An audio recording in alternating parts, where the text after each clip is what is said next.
لخوت أنا وندنا حبي جاني مفهوم كده هر حد جاني ده فون بيش ما عندي شو لا ما عندي شيء نام نيرجزا خاني صار من دانم مار مكاني قجارية بستبين رمضاني بوسم زور زور تكسبو زور نخوش من زور يعني باورك لمردن الحمد لله خواي قولم نقران دو خوا خيلة دكتور عنا بنفسي هات ما خست خانة ميربان لتسوار خست خانة كنا خوشيني نديتو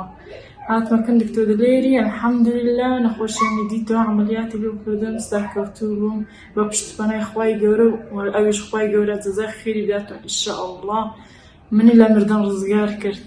داول هم مسلمان جاكن بين سردان دكتورة نكن سوك براستي دكتور زور زور زور زور باشا خوا خيريان بنستي يا ربي بهم لاش إن شاء الله تجيري دبي يبي هم مسلمانانش داودكم يارمتي قصخانش بدا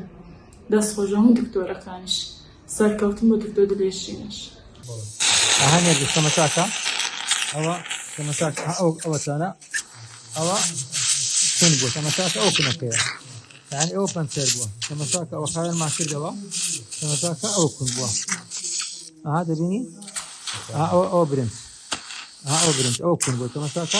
أو دي إساكة ولا دورين هوا لخوت أنا وندنا حبي جاني مفهوم كده هر حد جاني ده فون بيش ما عندي شو لا ما عندي شيء أو بحد جاني سنة لخوت أنا